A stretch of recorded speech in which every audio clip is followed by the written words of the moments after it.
Fil-futur Malta ser tibda tesporta l-enerġija u s-servizzi relatati mal-enerġija lil pajjiżi Ewropej u dawk Afrikani. Żvela dan il-Prim Ministru Joseph Muscat waqt l-indirizza l-laqgħa ġenerali annwali tal-lokalità tal-Gudja fejn spjega għalfejn iċ-Ċina bit-tieni l-akbar ekonomija fid-dinja hija pajjiż importanti għal numru ta' raġunijiet. Iċ-Ċina għandha ħsieb li tinvesti 500 biljun euro madwar id-dinja fis-snin li ġejjin. Kif ukoll iċ-Ċina trid tibgħat 400 miljun turist madwar id-dinja. U għalhekk li Malta għandha jkollha l-aħjar relazzjonijiet ma' dan il-pajjiż bħalma qed jagħmlu bosta pajjiżi Ewropej, l-Amerika u anke l-Awstralja, qal il-Prim Ministru. Joseph Muscat qal li permezz tal-ftehim dwar l-enerġija li Malta laħqet maċ-Ċina aktar kmieni din il-ġimgħa, parti mid-dejn kbir li għandha l-Ene Malta ser jitħassar hekk kif il-Gvern qabel li jagħti shareholding ta' minoranza lil kumpanija Ċiniża u l-kontroll assolut tal-Ene Malta ser jibqa' fidejn il-Gvern Malti. L-Ene Malta u d-deċiżjonijiet dwar l-Ene Malta, dwar il-kontijiet, dwar dak kollu li ġej, jibqa' joħodhom min għandu l-maġġoranza tal-isma. U min għandu l-maġġoranza tal-isma? Il-Gvern Malti għandu l-maġġoranza tal-isma u ħajibqa' jkollu l-maġġoranza tal-isma.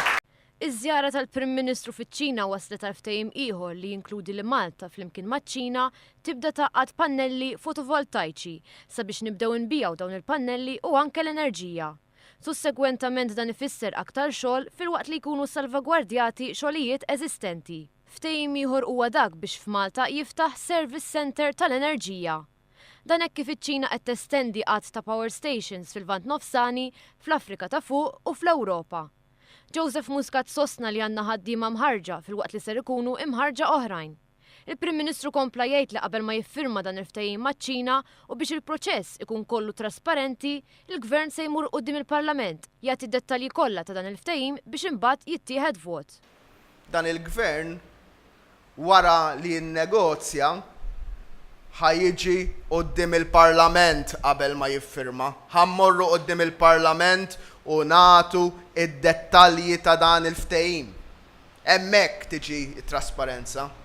Hemmhekk tiġi l-accountability. Grazzi għal relazzjonijiet li 40 sena ilu l-perit Domingo Mintov kien bena maċ-Ċina, dan il-pajjiż Asjatiku għadu jirrispetta lil Malta għaliex pajjiżna kien wieħed minn tal-ewwel fid-dinja li rrikonoxxa lill-Istat Ċiniż u ra l-potenzjal ta' dan l-istess pajjiż. Il-Prim Ministru fakkar li 6 xhur ilu l-Gvern ġdid sab Ene Malta falluta bdejn li jlaħħaq aktar minn 800 miljun euro kif ukoll ma kienx hemm politika dwar l-enerġija. Il-Prim Ministru temm jgħid li t-tariffi tad-dawl u l-ilma ser jibqgħu fidejn il-Gvern Malti u fakkar lil weda li l-kontijiet jorħsu f'Marzu tal-2014 ser tkun qed titwettaq.